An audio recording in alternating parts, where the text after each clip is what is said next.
എത്താം രാഷ്ട്രീയ നിരീക്ഷകൻ ജോർജ് പൊടിപ്പാറ ഇപ്പോൾ നമ്മളൊപ്പം ചെയ്യുന്നുണ്ട്. ശ്രീ ജോർജ് പൊടിപ്പാറ, ഇന്നലത്തെ സത്യപ്രതിജ്ഞാ ചടങ്ങിലെ ഗവർണറുടെ പെരുമാറ്റം നമ്മൾ കണ്ടതാണ്. അതിനുശേഷം ഇപ്പോൾ ശക്തമായ ഭാഷയിൽ, അതിരൂക്ഷമായ ഭാഷയിൽ ഗവർണറെ വിമർശിച്ച് ഇ.പി. ജയരാജൻ രംഗത്തെത്തിയിരിക്കുകയാണ്. മൂർഖൻ പാമ്പിനെ പോലെ വിഷം ചീറ്റുന്ന നടപടിയാണ് ഗവർണറുടെ ഭാഗത്തു നിന്ന് ഉണ്ടാകുന്നതടക്കമുള്ള വലിയ വിമർശനം ഇ.പി. ഉന്നയിക്കുന്നുണ്ട്. എന്തായാലും ഈ പോര് രൂക്ഷമായി കഴിഞ്ഞിരിക്കുന്നു. ഇനി എന്ത് പ്രതീക്ഷിക്കണം? ഇങ്ങനെ കൂടുതൽ പ്രതികരണങ്ങൾ വരും ദിവസങ്ങളിൽ ഉണ്ടായേക്കുമോ? ഞാൻ വിചാരിക്കുന്നത് ഈ പോരാട്ടം ഇതൊരു രണ്ടു കൂട്ടരും, മുഖ്യമന്ത്രിയും ഗവർണറും അല്ലെങ്കിൽ ഇടതുമുന്നണിയും ഗവർണറും തമ്മിലുള്ള ഈ പോരാട്ടം സത്യം പറഞ്ഞ വളരെ നിർഭാഗ്യകരമായ അല്ലെങ്കിൽ വളരെ ഒട്ടും ആശാസ്യം അല്ലാത്ത തലങ്ങളിലേക്ക് വളരുകയാണ്. ഒരു പരിധിവരെ ഇന്നലെ ആ മുന്നിരുകാനുള്ള ഒരു ചെറിയ സാധ്യതയാണ് ഉണ്ടായിരുന്നത്. ഇന്നലത്തെ സത്യപ്രതിജ്ഞാ ചടങ്ങിൽ മുഖ്യമന്ത്രിയും ഗവർണറും അടുത്തടുത്തിരുന്നു. അവരിരുവരും ഒരു സാധാരണ രീതിയിൽ ഉണ്ടാകുന്ന അത്രത്തോളം ഇല്ലെങ്കിലും ചുരുങ്ങിയ പക്ഷം ഒന്ന് കൈകൊടുക്കാനോ അല്ലെങ്കിൽ എന്തെങ്കിലും വാക്കുകൾ സംസാരിക്കാനോ തയ്യാറാകുകയും ആ ചായ സൽക്കാരത്തിൽ മുഖ്യമന്ത്രി പങ്കെടുക്കുകയൊക്കെ ചെയ്തിരുന്നെങ്കിൽ ഒരുപക്ഷെ ഒരു ചെറിയ അന്തരീക്ഷത്തിന് ഒരു ചെറിയ അയവ് അല്ലെങ്കിൽ മഞ്ഞ് ഒരുക്കം എന്നൊക്കെ പറയാവുന്ന രീതിയിലേക്ക് കാര്യങ്ങൾ പോവുകയായിരുന്നു.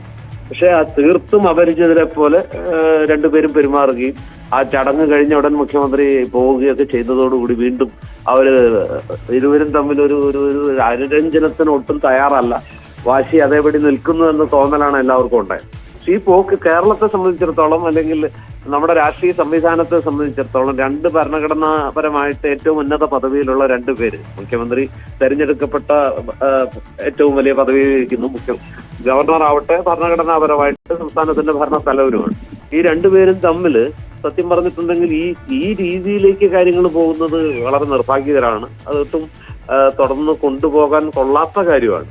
ഇപ്പൊ ഇ.പി. ജയരാജന്റെ പ്രസ്താവന എന്നൊക്കെ പറയുന്നത് വളരെ പരിധി വിട്ടതാണ്. സംസ്ഥാനത്തിന്റെ ഭരണത്തലവനെ കുറിച്ച് വിഷം ചീറ്റുന്ന മൂർഖൻ എന്ന രീതിയിലേക്കുള്ള പ്രയോഗങ്ങളിലേക്കൊക്കെ പോകാന്ന് പറഞ്ഞാൽ ഇത് കടന്ന കൈയാണ്. പക്ഷേ ഗവർണറും സമാന രീതിയിൽ പലരെയും അങ്ങനെ വിമർശിക്കുന്നുണ്ട്. ക്രിമിനൽ അടക്കം എന്നുള്ള പരാമർശം ഗവർണറുടെ ഭാഗത്തു നിന്നും ഉണ്ടാകുന്നുണ്ട്. ബ്ലഡി കണ്ണൂർ നടക്കം ഒരു നാടിനെ അടക്കം വിമർശിക്കുന്ന സാഹചര്യവും ഗവർണറും നടത്തുന്നുണ്ടല്ലോ. തീർച്ചയായിട്ടും ആരും മോശക്കാരല്ല. ഒരു പരിധി വരെ ഗവർണറിൽ നിന്ന് ഞാൻ ഇന്നിപ്പോ പ്രത്യേകിച്ച് ജയരാജന്റെ ഭാഗത്തുനിന്ന് ഉണ്ടായത് കൊണ്ടാണ് അത് പരാമർശിച്ചത്. ഒരു ഗവർണർ പദവിയിൽ ഇരുന്നു കൊണ്ട് ഒരിക്കലും പറയാൻ പാടില്ലാത്ത പ്രയോഗങ്ങളാണ് ബ്ലഡി കണ്ണൂറും ബ്ലഡി ക്രിമിനൽസും എന്നൊക്കെ പറയുന്നത്. അത്രത്തോളൊന്നും പോകാൻ പാടില്ല. അങ്ങനെ വരുമ്പോൾ സത്യം പറഞ്ഞാൽ സംഭവിക്കുന്നത് ഈ രണ്ട് പദവികളെ കുറിച്ചും ജനങ്ങളുടെ മനസ്സിൽ ഒരു വലിയ സങ്കല്പമുണ്ട്.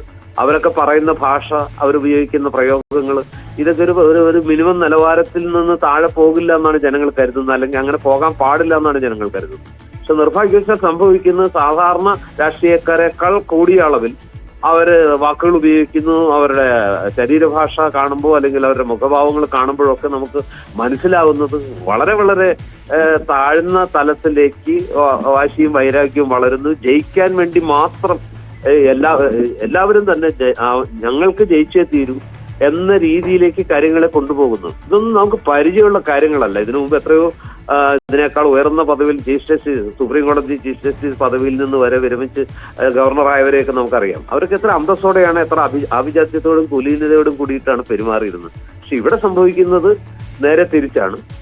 ആരാണ് കുറ്റക്കാരൻ, ആരാണ് ഏത് പക്ഷമാണ് ശരി തെറ്റെന്ന് നമുക്ക് അബ്സല്യൂട്ടായിട്ട് പറയാനും കഴിയുന്നില്ല.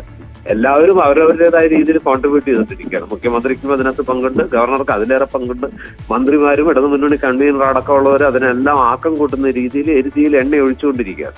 ഇത് എവിടെ ചെന്ന് എത്തും? ഈ പദവികളുടെയൊക്കെ ആ ഒരു പവിത്രതയും മാന്യതയും മുഴുവൻ നഷ്ടപ്പെടുത്തുന്ന രീതിയിൽ പരിഹാസ്യ പാത്രങ്ങളായി സ്വയം മാറുന്ന കാഴ്ചയാണ് നമ്മൾ കണ്ടുകൊണ്ടിരിക്കുന്നത്. ഇതിനൊരു അവസാനം വേണ്ടേ എന്നുള്ളതാണ് ഇവിടുത്തെ സാധാരണ മനുഷ്യർ അല്ലെങ്കിൽ നമുക്കൊക്കെ തോന്നുന്നത്. ഇത് പരിധി കടക്കുന്നു. ലക്ഷ്മണരേഖയൊക്കെ എന്നേ പിന്നിട്ട് കഴിഞ്ഞു എന്നാണ് എനിക്ക് പറയാനുള്ളത്.